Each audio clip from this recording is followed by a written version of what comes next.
श्री गणेशाय नमः। अभी ये पुरुषोत्तम मास का महात्म्य है, उसका ये द्वितीय अध्याय को हम लोग पढ़ना चालू कर देते। द्वितीयोऽध्यायः। श्रीसूत उवाच राजा पृष्टं शुकेनोक्तं श्रीमद्भागवतं परम शुकप्रसादात् श्रुत्वा दृष्ट्वा राजो विमोक्षणम् अत्रोहमागतो विप्रान् शत्रोद्यमपरायणान् द्रष्टुकामः कृतार्थोऽहं जातो दीक्षितदर्शनात्।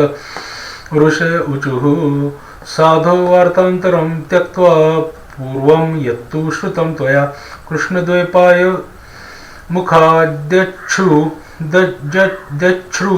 तं तद्वदस्व नः।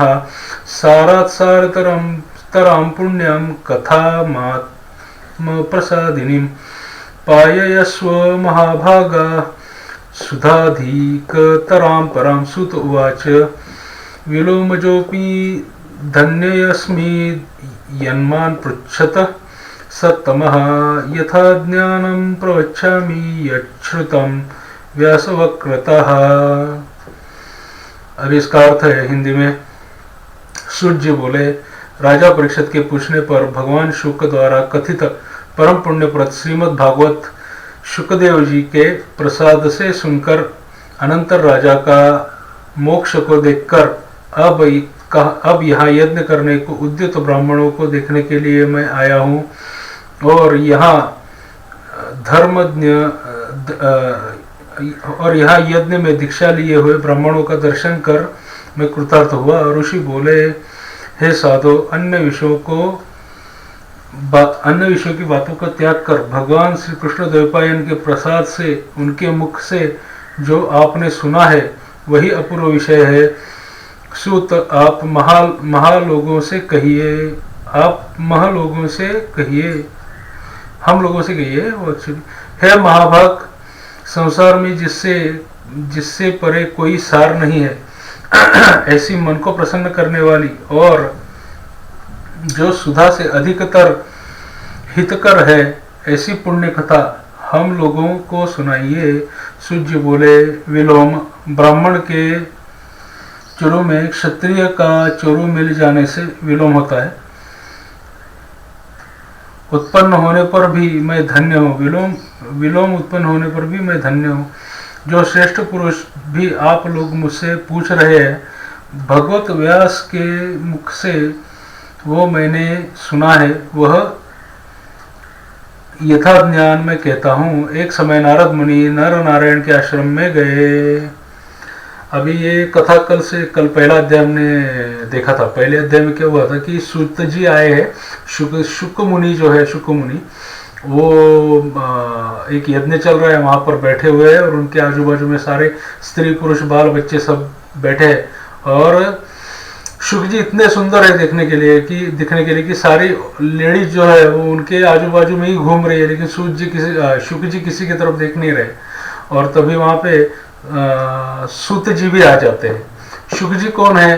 तो कृष्ण द्वैपायन व्यास के डायरेक्ट पुत्र है। और सूत जी कौन है? उनके माने हुए पुत्र है। तो सूत जी को ये ऋषिगण पूछ रहे हैं कि आपने कृष्ण द्वैपायन व्यास जी से, यानी श्री कृष्ण से क्या ज्ञान लिया, वो ज्ञान हम लोगों को बताइए। तो वो बता रहे कि अभी एक क्षत्रिय ने एक ब्राह्मण को बताना, यानी एक चोरू में दूसरा चोरू मिल जाना, इस तरीके से हो जाएगा, इसलिए उसको विलोम बोला गया है। तो वो बता रहे कि एक समय नारद मुनि नर नारायण के आश्रम में गए। आगे पढ़ते हैं। एकदा नारदो गच्छन् नर नारायणालयं तापसैः बहुर्भिः सिद्धैर्देवैरपि निषेवितं बदर्यक्षा मलैर्विर्लैर्राम्रेराम्रातकेरपि कपित्थैर्जम्बुनिपादैर्वृक्षरन्ये विष्णुपादोदकी पुण्या अलकनन्दास्ति तत्र च। तत्र गत्वान् नमद्देवं नारायण महामुनिं परब्रह्मणि संलग्नमानसं च जितेन्द्रियं जितारीषट् कममलं प्रस्फुरत् बहुलप्रभं नमस्कृत्वा च साष्टांगं देवदेवं तपस्विनं कृताञ्जलिपुटो भूत्वा तुष्टाव नारदो विभुं। नारदुवाच देवदेव जगन्नाथ कृपाकुपा रसत्पतेः सत्यव्रतस्त्री सत्योऽसि सत्यात्मा सत्यसंभव सत्ययोने नमस्तेस्तु त्वामहं शरणं गतः तपस्ते अखिलशिक्षार्थ मर्यादा स्थापनाय च यथैकेन कृतात् पापात् कलो मज्जति मेदिनी तथैवैककृतान् पुण्यात् तरत्तीयं न संशयः। अभी नारद जी बोल रहे, नारद जी नर नारायण मुनि उनको मिलने गए। अभी नर नारायण मुनि कौन है? ये नारायण ही है, जो नारायण है शेषशाही नारायण है। पृथ्वी के ऊपर एक बार खुद यम, भगवान यम, मृत्यु के देवता, मृत्यु का जो फंक्शन है उसके जो देवता है भगवान यम, वो पृथ्वी के ऊपर आए और पृथ्वी के ऊपर आके उन्होंने एक पृथ्वी पर की एक औरत के साथ शादी की और यहाँ पे बहुत सारी तपश्चर्या की कि नारायण यानी प्रत्यक्ष भगवान विष्णु उनको प्रसन्न हो जाए। तो भगवान विष्णु प्रसन्न हो गए तो उन्होंने उनसे वर मांगा कि आप धर्म अर्थ काम मोक्ष इस तरीके से मेरे पुत्र बन के जन्म ले लीजिए। तो उसमें से धर्म जो थे वो कृष्णकांत करके जन्म लिए, अर्थ और काम जो है वो नर और नारायण करके जन्म लिए। तो ये नर और नारायण ये दो अलग अलग व्यक्ति दिखते थे, लेकिन इनका जो मन बुद्धि चित्त आत्मा ये सब एक ही था। कृष्णकांत का भी था, लेकिन कृष्णकांत से भी ज्यादा इन दोनों के अंदर में एकत्व ज्यादा था। इसलिए लेकिन उनके अंदर में एक चीज थी कि जब नर जी जगते थे तो नारायण जी सोते थे, और जब नारायण जी जगते थे तो नर जी सोते थे। तो इस तरीके से वो तपस्या करते थे, यानी कि एक जब लड़ाई करता था तब दूसरा समाधि में होता था, और जब दूसरा समाधि में होता था तो दूसरा कर्म कर रहा होता था। ऐसे नर नारायण मुनि जो दो अलग अलग थे, उसमें से जो नारायण थे ये पूर्ण नारायण थे। और ये श्री राम जी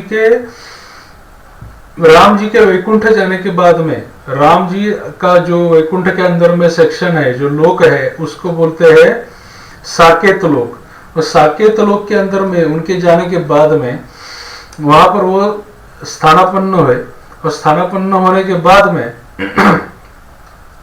नारायण पृथ्वी के ऊपर में वापस जो सेतु उन्होंने बांधा था अपना श्रीलंका जाने के लिए, जो सेतु को उन्होंने बांधा था, वो सेतु मनुष्य रूप में जन्म लिया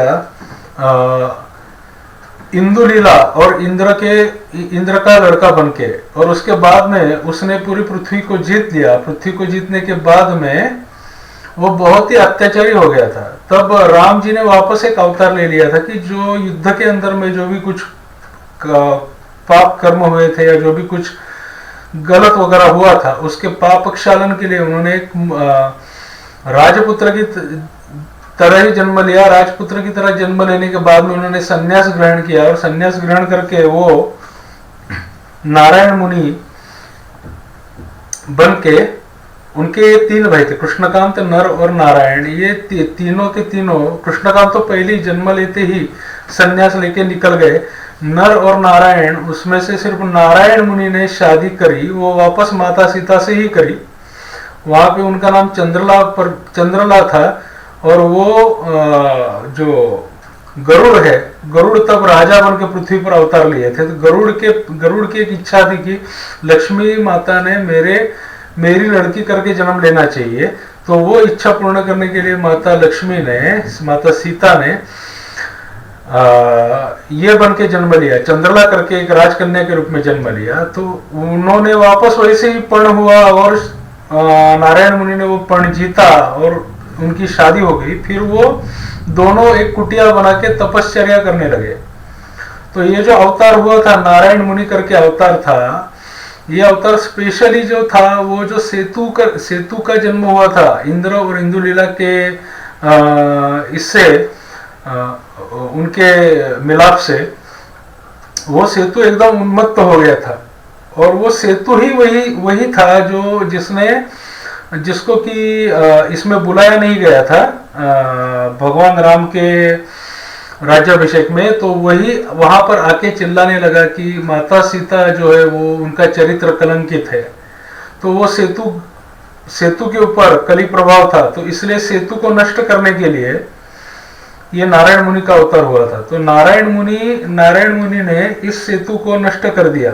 जो आज जो श्रीलंका से जाने वाला जो सेतु है उसमें जो खंडक पड़े हुए, टुकड़े पड़े हुए, तो वो नारायण मुनि ने उसको नष्ट कर दिया कि जब तक वो वापस श्री राम करके नहीं आते तब तक उसकी वापस रचना नहीं हो सकती। ऐसा उसको उन्होंने तोड़ दिया है। तो वो सेतुराज का उन्होंने मृत्यु कर दिया था। ऐसा ये इसके पीछे की एक अवतार के बारे में बहुत सारे लोगों को मालूम ही नहीं है, वो इसलिए मैंने वो बताया। राम जी का ये अवतार है नारायण मुनि, और नारायण मुनि के साथ में नर मुनि, ऐसा दोनों का ये जॉइंट है। यानी ये जुड़वा तो है नहीं, फिर भी इनका इंटरनली सब कुछ जुड़वा है। मन मस्तिष्क और जो भी कुछ है वो जुड़वा है। सिर्फ इनके अंदर में एक गोरा है तो एक काला है, एक काला है तो एक गोरा है। एक अगर समाधि में होता है तो एक जगता है, एक जगता है तो दूसरा समाधि में होता है। ऐसा है ये अवतार, ऐसा है। और ये अवतार जो होते हैं अंशात्मक होते हैं, तो वो अवतार वैसे के वैसे ही रहते हैं। यानी कि भगवान राम एक अलग एंटिटी है। उनका जो वो है तो विष्णु ही, लेकिन उनके अंदर के जो गुण हैं वो राजा के हैं और वो थोड़े अलग है एज कंपेयर टू भगवान श्री कृष्ण। तो हर एक अवतार की एक मर्यादा है। भगवान पूरे के पूरे उतरेंगे 100%, शेषशाही नारायण 100% उतरेंगे तो हम उन्हें सहन ही नहीं कर पाएंगे, क्योंकि वो आदित्यों के महाआदित्य है। वो खुद ही गीता में बताते हैं, मैं इंद्रों का इंद्र हूं, आदित्यों का आदित्य हूं और इंद्रों में उपेंद्र भी हूं, इंद्र का छोटा भाई उपेंद्र भी हूं। तो इस तरीके से सब जगह वही है, लेकिन अगर वो पूरी तरीके से आएंगे तो हम उनको सह नहीं पाएंगे और एक सेकंड भी नहीं लगेगा कि सब खत्म हो जाएगा। यानी रावण वगैरह तो बचेगा ही नहीं, तो कथा कैसे बनेगी, उनका नाम कैसे होगा। इसलिए अवतार अलग अलग तरीके से अंशात्मक अवतार होते हैं। जैसे परशुराम भगवान है, वो पर्टिकुलरली डेडिकेटेड जो अवतार है वो विष्णु भगवान का, उन्होंने शिव आराधना करी है। परशुराम अवतार लेके पूरी की पूरी शिव आराधना करी है, ऐसा है। और उसके अगेंस्ट में हनुमान अवतार लेके महादेव ने विष्णु की साधना करी है पूरी की पूरी। ये दोनों एक दूसरे को पूरक है, तो इनमें कभी भेद नहीं मानना है। हम लोग जो इनमें भेद मानते हैं ना कि विष्णु अलग है शिव जी अलग है, ऐसा नहीं है। चलो आगे पढ़ते हैं।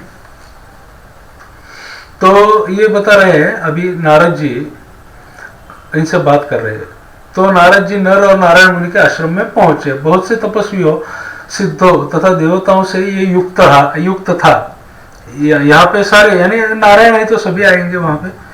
और यहाँ पे खैर, बेड़ा, आंवला, बेल, आम, अमड़ा, कैच, जामुन, कदम्ब आदि अनेक वृक्षों से सुशोभित था। वो भी बरोबर है। भगवान विष्णु के चरणों से निकली हुई पवित्र गंगा और अलकनंदा भी जहां बह रही है, ऐसे नर नारायण के स्थान में श्री नारद मुनि ने जाकर महामुनि नारायण को प्रणाम किया और पर ब्रह्म की चिंता में लगा हुआ है मन जिनका, ऐसे जितेंद्रिय, काम, क्रोध, छो शत्रुओं को जो जीते हुए निर्मल चमक रही है, अत्यंत प्रभा जिनके शरीर से, ऐसे देवताओं के भी देव तपस्वी नारायण को साष्टांग दंडवत प्रणाम कर और हाथ जोड़कर नारद उस मुनि व्यापक प्रभु की स्तुति करने लगे। नारद जी बोले, हे देवदेव, हे जगन्नाथ, हे कृपा सागर, हे सतपथे, आप सत्यव्रत ही त्रिसत्य है, त्रिसत्य हो, सत्य आत्मा हो और सत्य संभव हो। हे सत्य योने, आपको नमस्कार है। मैं आपकी शरण में आया हूँ। आप जो तप है वह संपूर्ण प्राणियों की शिक्षा के लिए और मर्यादा की स्थापना के लिए कर रहे हैं। यदि आप तपस्या न करें तो जैसे कलयुग में एक के पाप करने से सारी पृथ्वी डूबती है, वैसे ही एक के पुण्य करने से सारी पृथ्वी तैरती भी है।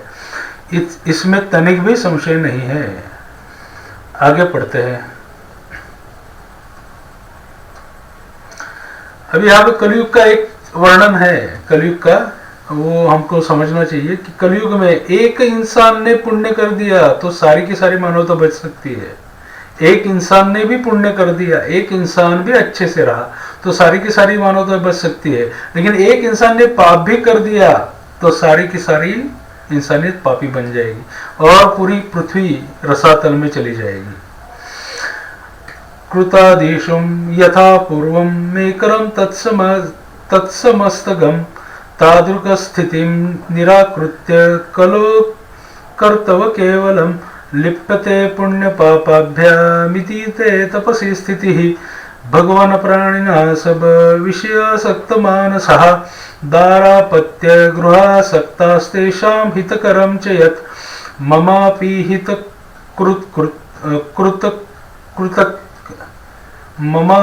हितकृत किंचित विचार्य वक्तुमर्हसि तन्मुखा श्रोतु को कामोहं ब्रह्मलोकादिहागतः उपकार प्रियो विष्णुरिति वेद विनिश्चितं तस्माल्लोको पराकाराय कथासारं वदाधुना यस्य श्रवणमात्रेण निर्भयं विन्दते पदम्। नारदस्य वचः श्रुत्वा प्रहस्य भगवान् ऋषिः कथां कथितुमो मारेभे पुण्यां भुवनपाविनीं। श्रीनारायण उवाच गोपांगना वदन पंकज षटपदस्य रासेश्वरस्य रसिकाभरणस्य पुंसः वृंदावने विहरतो व्रजभर्तुरादैः पुण्यां कथां भगवतः शृणु नारदत्वम्। अब ये नारद जी बोल रहे हैं। नारद जी बोल रहे हैं सत्ययुग आदि में जैसे एक के पाप करता है तो सभी पापी हो जाते हैं, ऐसी स्थिति हटाकर कलयुग में केवल कर्ता ही पापों से लिप्त होता है। ये वह आपको आपके तप की स्थिति है। अभी यहाँ पे क्या है, ये थोड़ा समझने में गलती हो गया। कलयुग में ऐसा नहीं होता। सत्ययुग में अगर एक ने पाप कर दिया, जो पिछला सत्ययुग जो डूब गया था, तो जो एक ऋषि थे उन्होंने एक गलती करी इसलिए पूरा सत्ययुग नष्ट हो गया था। ऐसा कहीं पे वर्णन है, मैं आपको बताऊंगा, मैं पढ़ रहा हूँ, मैं आपको बताऊंगा। लेकिन कलयुग में क्या है कि जो जिसने कर्म किया वो उसका पाप का भागी है। अपने अपने कर्म का अपने अपने को पाप का फल लेना है, मीठा भी लेना है और ये भी लेना है। मैं नहीं कह रहा हूँ, नारद जी कह रहे हैं यहाँ पे। और नारद जी भी किस में कह रहे हैं, ये ग्रंथ के अंदर पुरुषोत्तम मास महात्मा के अंदर में कह रहे हैं। आप मेरे ऊपर कुछ दोष लांछन मत लगाइए। मैं मेरी कुछ भी बुद्धि नहीं लगा रहा हूं। मैं जो भी लिखा है एज इट इज समझा रहा हूं। मैं सिर्फ समझा रहा हूं, लेना नहीं लेना आपकी इच्छा है। आगे तो हे माधव, कलि में जितने प्राणी है सब विषयों में आसक्त है। स्त्री पुत्र गृह में लगा है। चित्त जिनका ऐसे प्राणियों का हित करने वाला जो हो और मेरा भी थोड़ा कल्याण हो, ऐसा विचार सोचकर आप कहने के योग्य है। आपके मुख से सुनने की इच्छा से मैं ब्रह्मलोक से यहाँ आया हूँ। उपकार प्रिय विष्णु है ऐसा वेदों में निश्चित लिखा है, इसलिए लोकोपकार के लिए कथा का सार इस समय आप सुनाइए, जिसके श्रवण मात्र से निर्भय मोक्ष पद प्राप्त करते हैं। इस प्रकार नारद जी का वचन सुन भगवान ऋषि आनंद से खिलखिला उठे और भुवन को पवित्र करने वाली पुण्य कथा का आरंभ करने की सबने भगवान को प्रार्थना करी। फिर नारायण बोले, गोपी की स्त्रियों के मुख कमल के भ्रमर, रास के ईश्वर, रसिकों के वो दिखता नहीं है, ऋषिकों के पति आदि पुरुष भगवान की पुण्य कथा को कहते हैं। हे नारद, आप सुनो, जो निमेष मात्र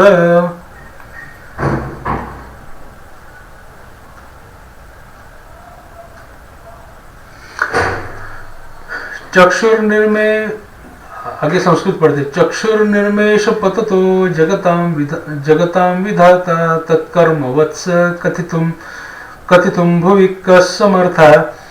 त्वं चापि नारद मुने भगवच्चरित्रं जानासि सारसरसं वचामगम्यं।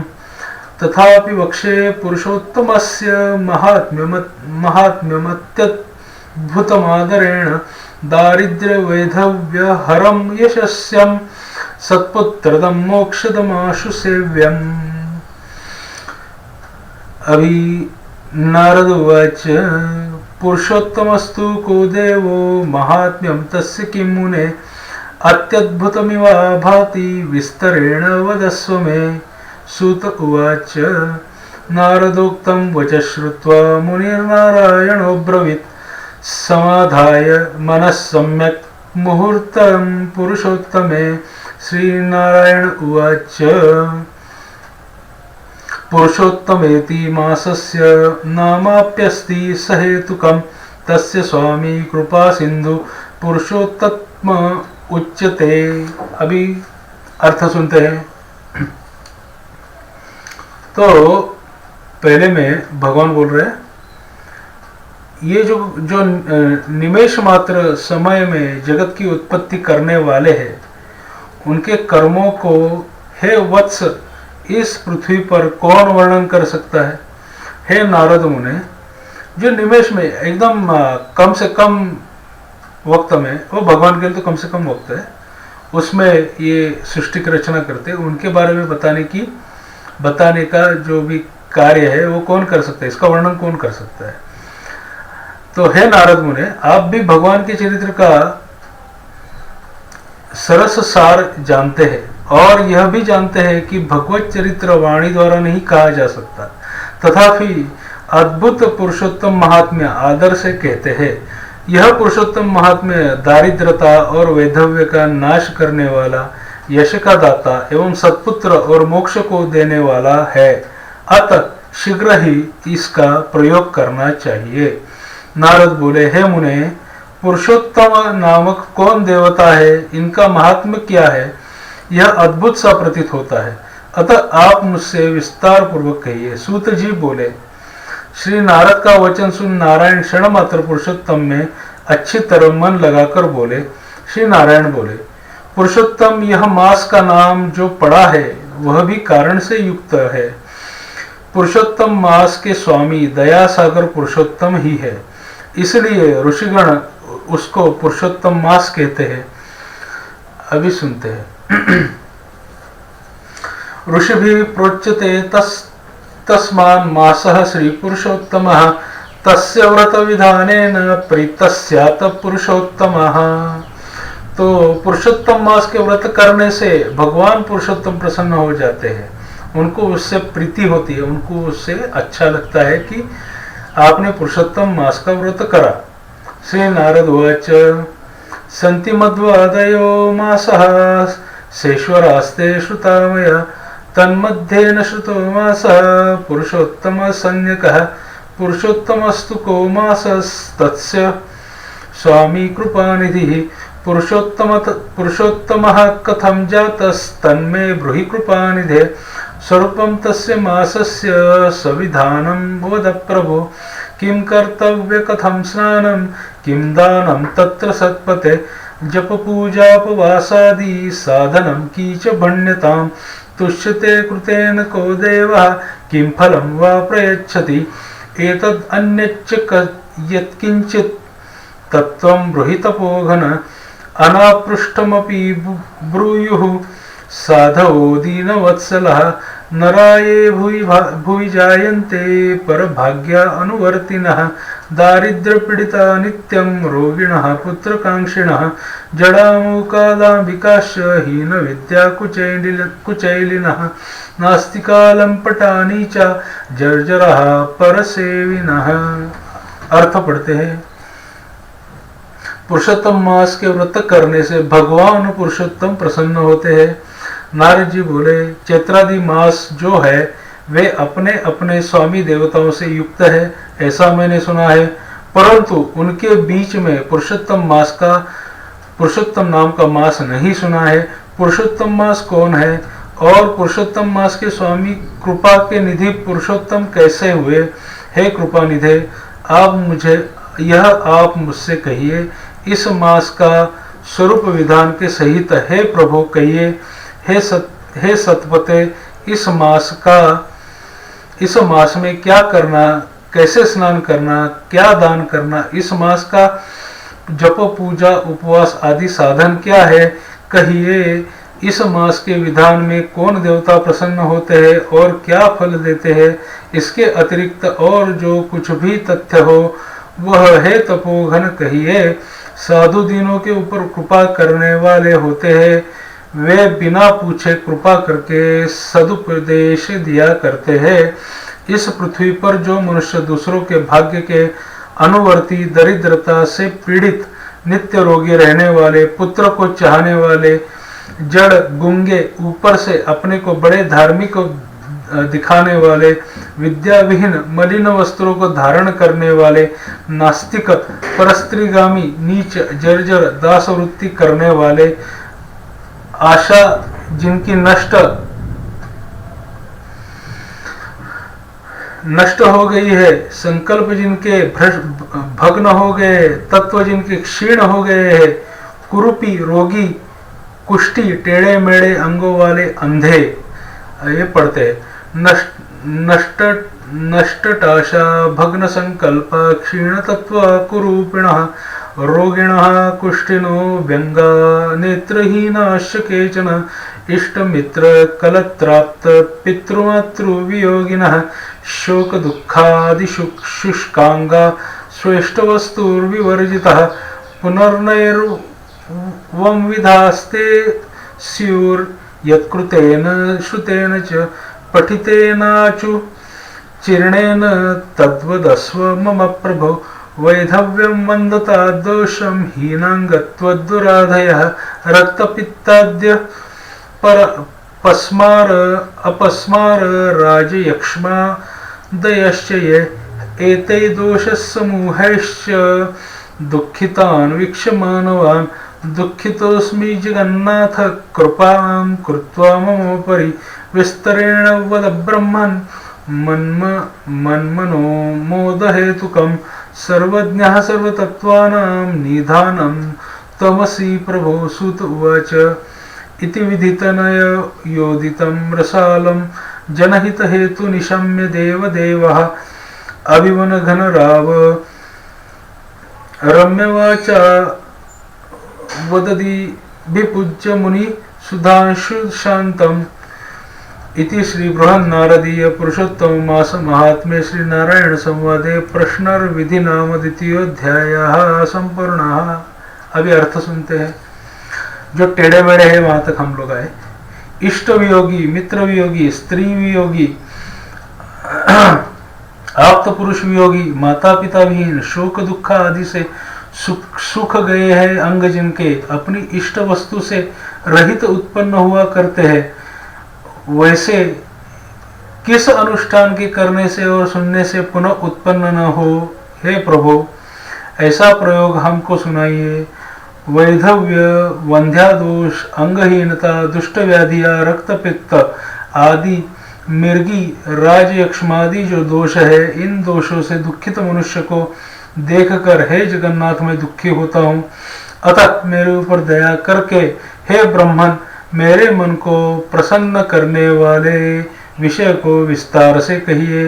हे प्रभु, आप सर्वज्ञ है, समस्त तत्वों के आयतन है। सूत जी बोले, इस प्रकार नारद के परोपकारी मधुर वचनों को सुनकर देवदेव नारायण चंद्रमा की तरह शांत महामुनि नारद से